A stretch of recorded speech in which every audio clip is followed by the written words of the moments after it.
Hello friends, welcome to my YouTube channel. आज अपना इस वीडियो में जो टॉपिक है वो है रैखिक गति और घूर्णन गति में संबंध।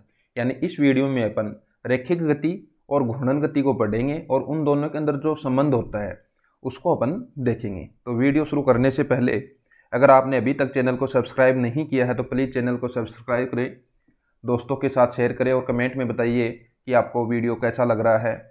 तो देखते हैं, वीडियो शुरू करने से पहले अपन इसमें रैखिक गति और घूर्णन गति के बारे में थोड़ा सा जान लेते हैं। रैखिक गति कौन सी होती है? यानी कोई कण है अपना, कोई भी पदार्थ है, कोई कण है, वो अगर किसी सीधी रेखा में अगर गति कर रहा है तो उसे अपन क्या कहेंगे?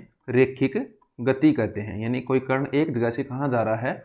दूसरी जगह जा रहा है, सीधी रेखा में जा रहा है। जैसे स्वतंत्रता पूर्वक कोई वस्तु गिर रही है, गुरुत्वाकर्षण बल के अधीन अगर गिर रही है तो सीधी नीचे आती है। कोई वस्तु को अपन ऊपर फेंकते हैं, थोड़ी देर बाद वो वापस नीचे आ जाती है। तो ये सब गतियाँ किस में आती हैं?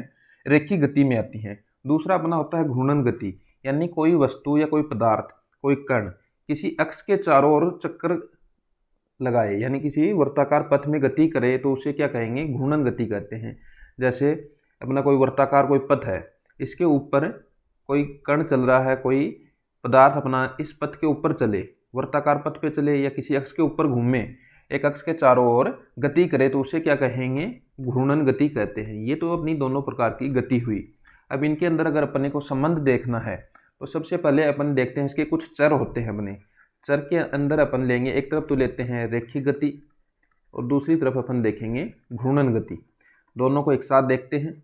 तो सबसे पहले अपन देखते हैं विस्थापन। विस्थापन किसके द्वारा दिया जाता है?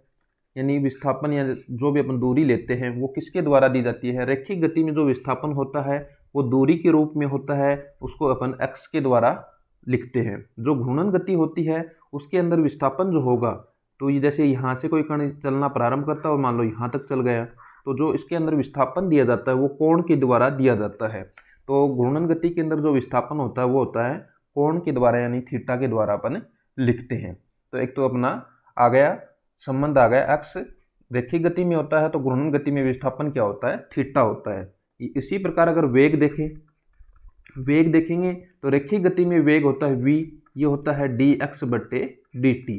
समय के साथ, समय के सापेक्ष विस्थापन के परिवर्तन की दर, ये क्या होता है? वेग होता है। इसी प्रकार घूर्णन गति में जो वेग होता है उसको कहते हैं कोणीय वेग। इसको लिखते हैं ओमेगा के द्वारा। कोण में समय के साथ परिवर्तन की दर यानी डी थीटा बटे डी टी के द्वारा इसको लिखते हैं।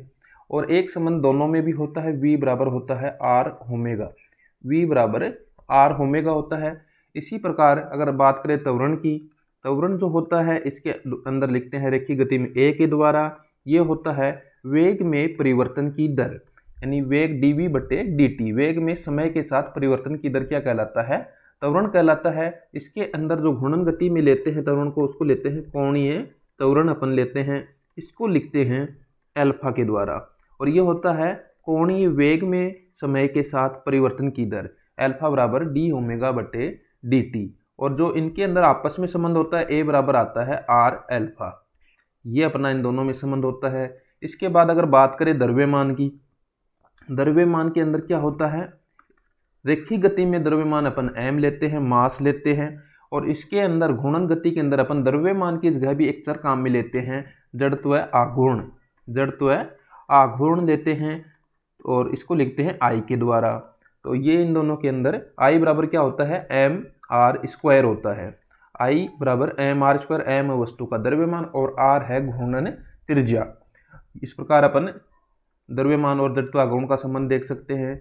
इसके बाद अगर बात करें बल की, तो बल अपना जो होता है वो इसके अंदर रैखिक गति में लिखते हैं F के द्वारा, इसके अंदर लिखते हैं टो के द्वारा। अब बल है F लिखते हैं, एक तरफ टो। इन अगर दोनों में संबंध देखा जाए तो क्या संबंध होता है? टो बराबर होता है R cross F। R cross F सदिश गुणा किया जाता है तब आता है RF। टो बराबर RF, ये संबंध होता है। अगर बात करें संवेग की, संवेग में क्या होता है? इसके अंदर लिखते हैं P बराबर mv। इसके अंदर लिखते हैं L से लिखते हैं, तो इसके दो तीन संबंध आते हैं। L बराबर होता है कोणीय संवेग। इसके अंदर कौन सा संवेग आता है? कोणीय संवेग आता है। L का जो मान होता है तो R क्रॉस P होता है, और लिखे तो mvr होता है।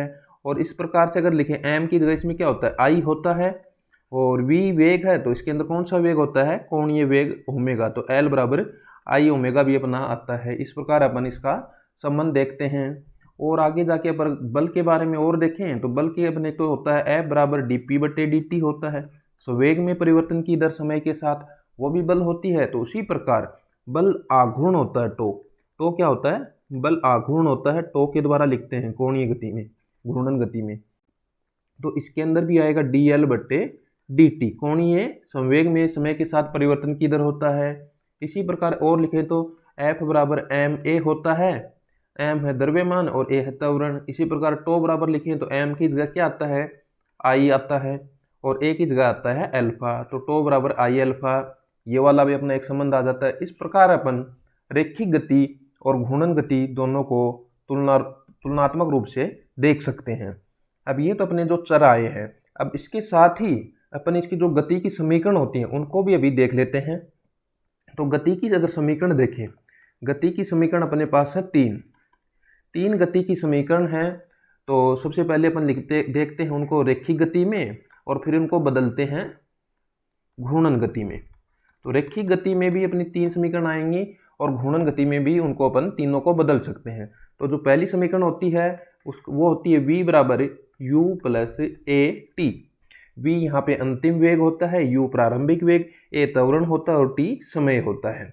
इसी प्रकार दूसरी जो समीकरण है वो है v इसको s बराबर होती है ut plus half A T square, s बराबर ut plus 1/2 A T square. जो तीसरी जो समीकरण आती है वो आती है v square minus you square बराबर 2as। ये अपनी गति की रैखिक गति की समीकरणें हैं। यहाँ पे 2-3 अपने पास चर आए हैं। एक तो u आया है, u यहाँ पे अपना प्रारंभिक वेग है, u क्या है प्रारंभिक वेग, v क्या है अंतिम वेग है। इसी प्रकार s है विस्थापन है और t यहाँ पे अपना समय है और a यहाँ पे अपना त्वरण है। ये इसके अंदर आए हैं। अब इसको अपने को बदलना है घूर्णन गति में, तो सेम का सेम यही काम करना है। अब v आ रहा है, v वेग है, तो घूर्णन गति में वेग की जगह कोणीय वेग आता है। तो यहाँ पे अपना ओमेगा लिखते हैं, ओमेगा ले लेते हैं अपन अंतिम, v अंतिम कोणीय वेग है, v अंतिम वेग है तो ओमेगा लेंगे अपन अंतिम कोणीय वेग। और इसके बाद आता है u की जगह ले लेते हैं अपन ओमेगा नोट प्रारंभिक कोणीय वेग, प्रारंभिक कोणीय वेग ले लेते हैं।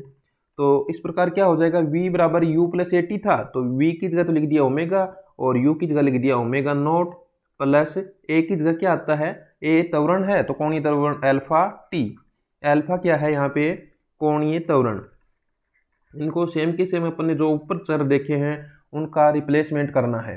तो v बराबर u प्लस ए टी है तो इसी प्रकार ओमेगा बराबर omega naught plus alpha T. तो इस प्रकार अपन इस समीकरण को बदल सकते हैं। दूसरी समीकरण है, इसके अंदर अपन देखते हैं s बराबर U T plus half A T square है। s विस्थापन है तो कोणीय गति में या घूर्णन गति में विस्थापन को किसके द्वारा लिखते हैं थीटा के द्वारा। तो थीटा बराबर u का जगह क्या आता है इसमें ओमेगा नोट प्रारंभिक कोणीय वेग, t आ गया प्लस 1/2, फिर आता है a की जगह क्या आएगा अल्फा फिर टी स्क्वायर। तो ये अपनी बन गई दूसरी समीकरण। इसी प्रकार अपन देखते हैं तीसरी समीकरण को। तीसरी समीकरण में अपने को क्या दे रखा है v स्क्वायर, v यानी अंतिम वेग दे रखा है तो अंतिम कोणीय वेग लिखेंगे। तो अंतिम कोणीय वेग क्या होगा omega square minus you square यानी प्रारंभिक वेग का स्क्वायर घटाया है तो प्रारंभिक कोणीय वेग कितना है ओमेगा नोट का स्क्वायर बराबर 2, a की जगह अल्फा आएगा क्योंकि a त्वरण है तो कोणीय त्वरण क्या है अल्फा और s है, s विस्थापन है तो विस्थापन की जगह आ जाता है थीटा। तो इस प्रकार अपन तीसरी समीकरण को भी बदल सकते हैं और थीटा क्या है कोणीय विस्थापन है। इस प्रकार अपन इन सबको बदल के लिख सकते हैं और टी सी में भी समय ही रहता है। तो इस प्रकार अपन तीनों समीकरणों को, गति की जो 3 समीकरण हैं उनको आसानी से एक से दूसरे में बदल सकते हैं। अगर अपने एक समझ में आ गई, एक अपने याद है, तो दूसरी जो समीकरण है घूर्णन गति की वो अपने को याद करने की ज़रूरत नहीं है। उसी प्रकार अपन जैसे अपन रैखिक गति में अपन देखते हैं वैसे का वैसा सेम का सेम पैटर्न कहाँ चलता है घूर्णन गति में। तो अगर अपने को रैखिक समझ में आ गई है तो अपन आसानी से घूर्णन गति भी कर सकते हैं। तो कमेंट में बताइए आपको वीडियो कैसा लगा। चैनल को सब्सक्राइब करें, दोस्तों के साथ शेयर करें और लाइक कीजिए। Thank you for watching my video. Thank you.